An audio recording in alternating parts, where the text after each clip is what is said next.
राम मंदिर निर्माण दाबी रे भुवनेश्वर विशाल धर्मसभा लोयर पीएमजी रे विश्व हिंदू परिषदर सम्मिलनी आरंभ होइछि। सम्मिलनी रे राज्यर बहु साधु संत सामिल होइछन्ति। राम मंदिर निर्माण दाबी रे एकाठी होइछन्ति वीएचपी कर्मी माने।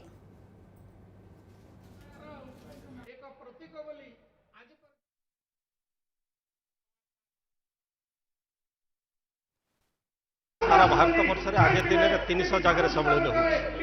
केंद्र सरकार उपर चाप प्रयोग कर पार्लियामेंट अध्यादेश आनी राम जन्मभूमि निर्माण करा जाऊ एटा को आम दाबी कर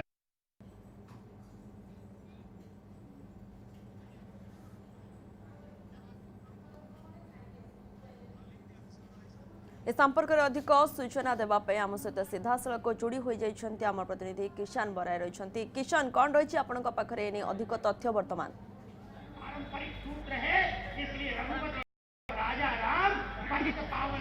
प्रियंका आम बर्तमान लोयर पीएमजी अच्छु ये विश्व हिंदू परिषद विशाल हिंदू सम्मिलन चली कैमेरा पर्सन दयानिधि कहबी से सीधा दृश्य देखेबे एकमात्र एजेंडा रही जे राम जन्मभूमि रे भव्य मंदिर निर्माण से दाबी रे सारा देश में जो भाव समावेश होउछि। आज ओडिशार मध्य विभिन्न सहर में विश्व हिंदू परिषद आनुकूल्य विशाल हिंदू सम्मिलन होउछि। एथरे विभिन्न मठ मंत्र साधु संत माने जोग देइछन्ति, विभिन्न संगठन जोग देइछन्ति। आपण देखुछन्ति ये महामंडलेश्वर अखिलेश्वर स्वामी महाराज उद्बोधन दौरान कैमेरा पर्सन को कह से देखेबे कि भाव हाथ में विश्व हिंदू परिषद झंडा धरी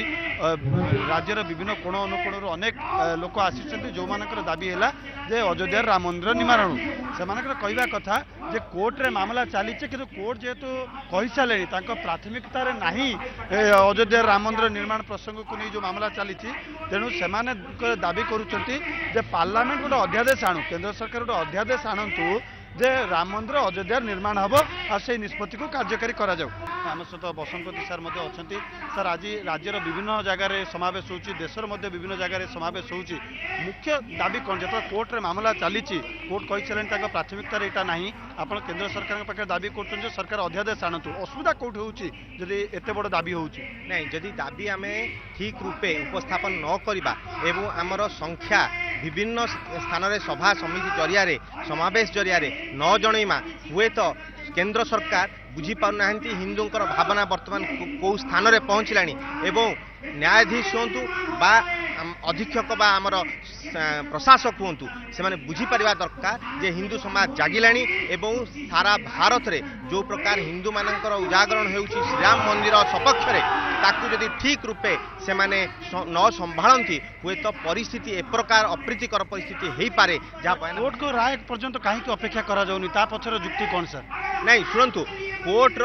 को आम बहुत प्रतीक्षित आम जो डिसेम्बर मसरे अपेक्षा करूँ जे यार गोटे निर्णायक